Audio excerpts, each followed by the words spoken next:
1989 தமிழ்நாடு வரலாற்றிலேயே ஒரு மறக்க முடியாத சம்பவம். நான் சிஎம் ஆனாதான் உள்ளேயே வருவேன். 1991 மேல் டாமினேட்டட் டிராவிடன் பாலிடிக்ஸை பிரேக் பண்ணி தமிழ்நாட்டுல ஒரு யங்கஸ்ட் சிஎம், பெண்களின் அரசியல் சக்தியை நிரூபித்து தமிழ்நாடு அரசியல ஒரு புது பகுதியை தொடங்கினாங்க ஜெயலலிதா அம்மா அவர்கள். அதே மாதிரி 1969 கலைஞர் முதலமைச்சர் ஆனதுக்கு அப்புறம் தன்னோட எழுத்தின் ஆற்றல்னால அரசியலுடன் சேர்த்து தமிழ் மொழி வளர்ச்சிக்கும் சமூக நீதிக்கும் ஒரு புதிய பாதை அமைத்தார் தளபதி விஜய். ஆனா தளபதி விஜய் ஒரு மாஸ்டர் பீஸ். இது வரைக்கும் ஜாக்பாட் சினிமால, இனி அரசியல்ல விஜய் கூட சொல்லிருக்காரு, என்னையா காசு காசு போகும்போது என்ன காசையா எடுத்துட்டு போறோம், கவர்மெண்ட்டுக்கு ஒரு ஜாக்பாட் தேவைதான், தனி மனிதன் அதை எடுத்துட்டு போறது கிடையாது. ஒரு ஸ்டேட் டெவலப் பண்ணணும்னா எக்கனாமி மட்டும் வச்சுதான் அளவிடுறாங்க. அதை தாண்டி மக்களோட சந்தோஷம், நிம்மதி, ஒரு ஹாப்பி இண்டெக்ஸ், ஒரு திறமையான அரசாங்கம், ஜாக்பாட் பணம் மட்டும் இல்ல. தளபதி விஜய்க்கும் இது ஒரு புதிய வருடம். அவர் சிஎம் ஆனார்னா இந்த 5 விஷயம் செய்வார்னு நான் நினைக்கிறேன்.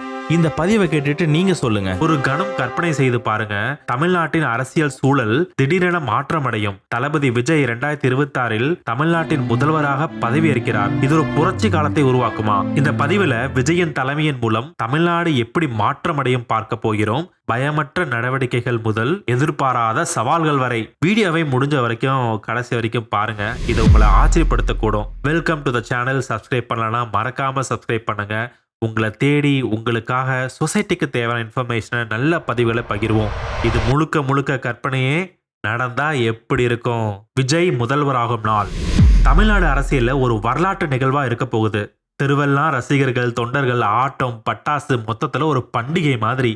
சமூக வலைத்தளங்கள்ல ஹேஷ்டாக் தளபதி சிஎம் 2026 மாதிரி ஹேஷ்டாக்குகள் முழுக்க முழுக்க ட்ரெண்ட் ஆகிடும். மீம்ஸ் கிரியேட்டரும் ஹாப்பி அண்ணாச்சி. விஜய் சோகால் சினிமா நியூஸ் படத்துல நடிச்சதும் இப்ப ரியல் லைஃப்ல சேர்த்து போட்டோ, வீடியோ, பாடல் ட்ரெண்ட் ஆக போகுது. அப்ப தமிழ்நாடே எப்படி திருவிழா போல இருக்க போகுது. இந்த வீடியோவை பாஸ் பண்ணிட்டு கொஞ்சம் யோசிச்சு பாருங்களேன். அந்த முதல் விஷயம் என்ன பேசுறாரோ அதுதான் முழு ஆட்சி அமைப்புக்கு அஸ்திவாரமா இருக்கும். அவரோட முதல் இன்னாகுரல் ஸ்பீச்ல அவர் நம்ம இளைய தலைமுறையும் ஊக்கப்படுத்தி, இளைய தலைமுறை தான் நம் நாட்டின் உயிர் மூச்சுன்னு அவர் பேசும்போது, தமிழ்நாட்டை ஊழல் இல்லா மாநிலமா மாற்றுவது நம்ம தலைமை லட்சியம்னு அவர் வலியுறுத்தினா அதுதான் புரட்சியா மாறிடும். அந்த நாள் ஒரு தலைவர் எவ்வளியோ அவங்க தொண்டர்களும் அவ்வளி, ஆட்சியாளர்களும் அவ்வளி. மக்களுக்கு கொண்டாட்ட காலம் தான். விஜய் அவர்களோட கோர் பிலீஃப் என்ன? மக்கள் யாவரும் பிறப்பால் சமமே, பாரபட்சமற்ற சமநிலை சமூகம் படைத்தல். ஆனா கிரவுண்ட் ரியாலிட்டி என்ன? நம்ம சமுதாயத்தை எடுத்து பார்ப்போம். ஸ்கூல் ஃபார்ம்ல இருந்து வேலை பார்க்குற இடத்துல ஹாஸ்பிட்டல் வரைக்கும், டெத் சர்டிபிகேட் வரைக்கும் ஜாதி பேர் பார்க்காத இடம் இல்ல. ஆனா டிஸ்கிரிமினேஷன் இருக்கான்னு கேட்டீங்கன்னா இருக்குன்னு தான் சொல்லணும். சமாதி இருக்கிற இடத்துல போனீங்கன்னா கூட முதலியார், வன்னியர், கவுண்டர், முஸ்லீம், கிறிஸ்டியன் வேற வேற இடம் தனிப்பட்ட முறையில் இருக்கும். இதுதான் அந்த பிறப்பால் எல்லாரும் சமங்கிறத, இதை எல்லாத்தையும் ஒன்னாக்க போறாரோ அது இல்ல நோக்கம். ஜாதி பேர் சொல்லிட்டு யாரும் உரிமையா பேச முடியாது. அப்புறம் இந்த கோட்டா பேஸ் சிஸ்டம் படிப்படியா போயிடும். ஒரு தமிழ்நாட்டை கற்பனை பண்ணி பாருங்க. அனைத்து மக்களும் திறமையை மட்டும் வைத்து மதிப்பிடுவாங்க, அடையாளத்தினால இல்ல. ஒரு ஸ்டேட் எடுத்து பாருங்க, எல்லாத்துக்குமே ஒரே மாதிரி ஆப்பர்ச்சுனிட்டி, எல்லாத்துக்குமே கல்வி, மருத்துவம், வேலை வாய்ப்பு, எந்த ஒரு பிரிவினையும் இல்லாம. ஆனா இன்னொரு பெரிய பாகுபாடு இருக்கு, ஏழை பணக்காரன். இதுக்கும் தேவையான இடத்துல முன்னிருக்கணும் விஜய் அவர்கள். இன்னொன்னு இந்த கோட்டா பேஸ் சிஸ்டம். மலை வாழும் மக்கள், ஊனமுற்றோர், பெண்கள், இவங்கெல்லாம் கோட்டா பேஸ் சிஸ்டம் அஃபெக்ட் ஆகுமா? இந்த கேள்வி எனக்குள்ள இருக்கு. அடுத்தது கல்வி மற்றும் மொழி, எஜுகேஷன் அண்ட் லாங்குவேஜ். விஜய் அவர்கள் என்ன சொல்லியிருக்காரு? தமிழ் லாங்குவேஜ் படிக்கிறவங்களுக்கு மட்டும்தான் முதல் உரிமை அரசு பணியில கிடைக்கும். இருமொழி கொள்கை, தமிழ் மற்றும் ஆங்கிலம். எஜுகேஷன்ல ஒரு பெரிய மாற்றம் தேவை. உலகம் எப்படி போகுதோ அப்படியே போறோம். ஒரு சமுதாயத்தை முக்காவாசி எடுத்துட்டோம்னு வச்சுக்கோங்களேன். ஏழை மக்கள் தமிழ் மீடியம் படிக்கிறான், காசு இருக்கிறவன் பிரைவேட் ஸ்கூல்ல படிக்கிறான். இந்த பச்சை என்ன சொல்லுதுன்னா, கவர்மெண்ட் ஸ்கூல் இன்ஃப்ரா, எஜுகேஷன் எல்லாமே பிரைவேட் ஸ்கூலுக்கு போட்டியா வரப்போகுது. மொத்தத்துல எஜுகேஷன்ல ஒரு பெரிய சீர்திருத்தம் வரப்போகுது. அது மட்டும் நல்லா தெரியுது. உலகத்தரம் வாய்ந்த கல்வி சீர்திருத்தங்கள், அரசு பள்ளிகளை தனியார் பள்ளிகளை காட்டிலும் மேம்படுத்தல். தமிழ் வார்த்தைகள் படிப்படியா நம்ம மண்ணில் இருந்து மறைஞ்சுக்கிட்டே இருக்கு. ஏன்னா பயன்பாட்டுல இல்ல, பேசுறது இல்ல. தமிழ் கலாச்சாரம் மறையாம இருக்க ஒரு பெரிய முயற்சியா இருக்கணும். அவரது காந்த ஆளுமையும் மக்கள் ஆதரவும் உலக முதலீட்டாளர்களை தமிழ்நாட்டில் இருக்கும். இதனால நம்ம ஊர்ல இன்ஃப்ராஸ்ட்ரக்சர் மற்றும் வேலை வாய்ப்புகள் கண்டிப்பாக உருவாக்கும். அடுத்தது நம்மளை கொண்டுட்டு இருக்க கரப்ஷன். இந்த கோவிட் மாதிரி தான் கொஞ்சம் கொஞ்சமா சரியாகிட்டே இருக்கும். ஆனா மறுபடியும் எங்கேயாவது வந்தா முழுசா வந்துடும். ஓப்பன் ஸ்டேட்மெண்ட் விட்டுருக்காங்க. ஊழலை ஒழிக்கணும்னு சொல்லியிருக்காரு. கண்டிப்பா சொன்னதுக்காக முயற்சிகள் கொஞ்சமாச்சும் எடுப்பாங்க. ஒரு ஆபீஸுக்கு போறீங்க, ஒரு ஃபைல்ஸ் இருக்குன்னு வச்சுப்போம். காசு கொடுத்தா உங்க ஃபைல்ஸ் மேல வந்துடும். இல்ல தெரிஞ்சவங்க பாஸ்னா அப்போ உங்க ஃபைல்ஸ் மேல வந்துடும்.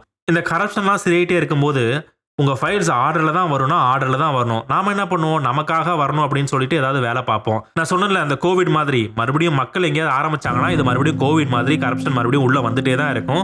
அது ஒரு அழிக்கப்படாத நோய். ஊழல் இல்லாத ஆட்சி என்பது ஒரு கனவு மட்டுமல்ல, நிஜ வாழ்க்கையில் நமக்கு தேவை. நம்ம ஊர்ல தான் சுப்ரீம் கோர்ட்டே கேவலமா கேட்டிருக்கு. கரப்ஷன்ல சம்பந்தப்பட்டு பெயில வந்திருக்காரு.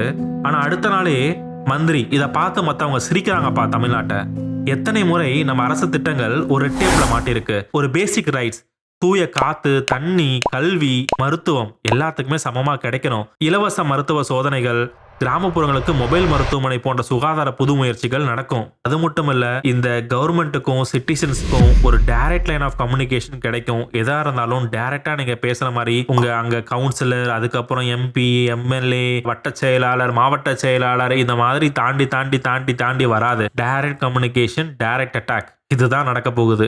சஸ்டைனபிள் என்வரான்மெண்ட், நம்ம வளங்களை நாம பார்த்துக்கிட்டாலே போதும். தண்ணி தட்டுப்பாடு இனிமே கிடையாது. சின்ன சின்ன ஆக்கிரமிப்பு வச்சிருக்கலாம், அடிச்சு துரத்துறோம். ஆனா பெரிய பெரிய ஆக்கிரமிப்பு, பெரிய பெரிய பில்டர்ஸுக்கு பர்மிஷன் வாங்கி கொடுக்குறோம். இது எப்படி Tamil Nadu to become a model of sustainability நடக்க போகுது. கரப்ஷன் எப்படி ஒரு போதையோ அதே மாதிரி குடி ஒரு போதை. நீங்க சும்மா லிஸ்ட் எடுத்து பாருங்க. குடிச்சனால 2.6 லட்சம் மக்கள் இந்தியாவில் உயிரை விடுறாங்க. செம்ம ரெஸ்ட்ரிக்ஷன்ஸ், ரீஹாபிலிட்டேஷன் ப்ரோக்ராம், போதை தடுப்பு சட்டம் எல்லாமே வரப்போகுது. கொஞ்சம் ஏழ்மை பக்கம் எடுத்து பாருங்க.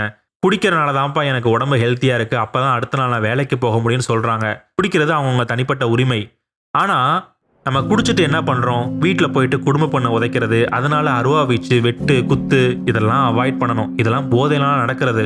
உங்களால உங்க வீட்டில் இருக்க பெண்ணுங்க, குழந்தைங்க எல்லாருமே ரோட்டு கடையில் இட்லி போடுறதும் வடை போடுறதும் இந்த மாதிரி ஏகப்பட்ட விஷயங்கள் நடந்துட்டு இருக்கு. இப்போ கூட ரீசெண்டாக கள்ளக்குறிச்சியில் ஒரு போதைனால எத்தனை குடும்பம் அவங்க அப்பா இழந்து எத்தனை குழந்தைங்க தவிக்கிறாங்க. இன்னும் கொஞ்ச நாளைக்கு முன்னாடி ஒரு காலேஜில் எத்தனையோ பசங்க போதை மருந்து வச்சிருக்காங்க. குடி ஒழிக்க முடியாது, ஆனா இந்த போதை ஒழிக்கணும். ஏன்னா விஜய் அவர்கள் சொன்ன மாதிரி போதை தடுப்பு திட்டம்னு ஒன்று உருவாக்கி நம்ம லோகேஷ் கனகராஜ் சினிமா யூனிவர்ஸ் மாதிரி ஒரு பெரிய போர்க்கால அடிப்படையில் ஏதாவது ஒன்று பண்ணணும் தான். திரையில இருந்து அரசியலுக்கு சவால்கள். எல்லாருமே அவர் உள்ள வந்ததுக்கு அப்புறம் என்ன மாதிரி பொசிஷன் எடுப்பாரு, என்ன மாதிரி ஸ்டாண்ட் எடுப்பாரு, என்னென்ன பாலிசியை முன்னிறுத்துவாரு, இந்த மாதிரி விஷயங்கள்லாம் ஃபர்ஸ்ட் ஒன்று இம்ப்ளிமெண்ட் பண்ணுவார். பெரிய ரிசல்ட் வராது, ஆனால் மக்கள் பயங்கரமாக கொஷின் கேட்க போகிறாங்க. எல்லாருமே பயங்கரமாக கொஷின் கேட்பாங்க. ஏன்னா விஜய் என்ன செஞ்சிருக்காரு, உங்களை நம்பி தான் ஓட்டு போட்டோம், என்ன பண்ணீங்க, இந்த மாதிரி ஆரம்ப காலகட்டத்தில் ஏகப்பட்ட விமர்சனங்களை அவர் தாங்கி தான் ஆகணும். அரசியல் மூத்தவர்கள் எல்லாமே தகுதி கேள்வியாக பார்ப்பாங்க. மேலும் சிந்தனையாளர்கள் அவரது வாக்குறுதிகளை வசனங்கள் என அழைக்கலாம். இப்பவே சினிமா நியூஸ்னு சொல்லிட்டு இருக்கோம். மக்கள் ஹீரோ என்ற அவரது காட்சியும் நிர்வாக பொறுப்பையும் சமநிலைப்படுத்துவதே மிகப்பெரிய சவால். விஜய் தனது வாக்குறுதிகள் பாதியாவது நிறைவேற்றினால் தமிழ்நாடு ஒரு பொற்கால சாட்சியாக மாறலாம்.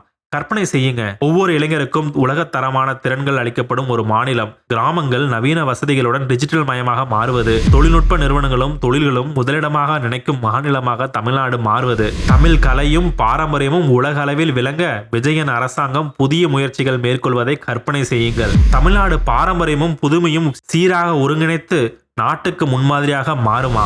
தளபதி சொன்ன மாதிரி சொல்லுல செயல் தான் முக்கியம். இப்போ நம்ம நாட்டில் என்ன பிரச்சனை அப்படின்னா, ஒரு இன்ஃப்ராஸ்ட்ரக்சர் வருது, இல்லை ஏதாவது ஒன்று இம்ப்ளிமெண்ட் பண்ணுறாங்கன்னு வச்சுக்கோங்களேன், அது நாட்டு மக்களுக்கு போய் சேருதான்னு யாரும் கவனிக்கிறதே கிடையாது. அதுக்கப்புறம் மெயின்டெனன்ஸ் சுத்தமாக, உதாரணத்துக்கு ஒரு ரோடு போடுறாங்க, இல்லை ஒரு பொங்கல் தீபாவளியில் பரிசு கொடுக்குறாங்க, எல்லாத்துக்கும் போய் சேர்ந்துருச்சான்னு செக் பண்ணுறோமா? அந்த நாட்டு மக்களுக்கு போய் சேரணும்னு இவர் சொல்லியிருக்காரு, அதை செக் பண்ணிட்டே இருக்கணும்னு சொல்கிறாரு. அது மாறினாலே பெரிய விஷயங்க. இந்த எல்லா அரசியல் மாதிரி சும்மா வந்தோம் போனோம்னு இருக்கக்கூடாது. இந்த எக்ஸ்ட்ரா லக்கேஜ் அந்த மாதிரி இருக்கக்கூடாது. அதுக்காக அவர் வரல, ஒரு எக்ஸ்ட்ரா லக்கேஜா நான் வரல, உங்களில் ஒருவனாக இருந்து உழைப்பதே என்னோட டார்கெட் அப்படின்னு சொல்லியிருக்காரு. அது ஒரு முடிவோட தான் வந்திருக்கேன்னு சொல்லியிருக்காரு. பொறுத்திருந்து பார்க்கணும். உங்ககிட்ட ஒரு கேள்வி, நாம இப்படி ஒரு மாற்றத்துக்கு தயாரா? விஜயோட இந்த ஆட்சி பணி இந்தியாவில் ஒரு புதிய தலைமுறையை உருவாக்குமா? உங்க கருத்தை கீழே பகிருங்க. தளபதி தமிழ்நாட்டை வழிநடத்தினா நீங்க என்ன எதிர்பார்க்கறீங்க அவர்கிட்ட? நான் சொன்னதெல்லாம் கற்பனை பண்ணி பார்த்தீங்களா? இது கற்பனையா மட்டும் இருக்கக்கூடாது, நிஜமாக மாறணும். நன்றி, வணக்கம்.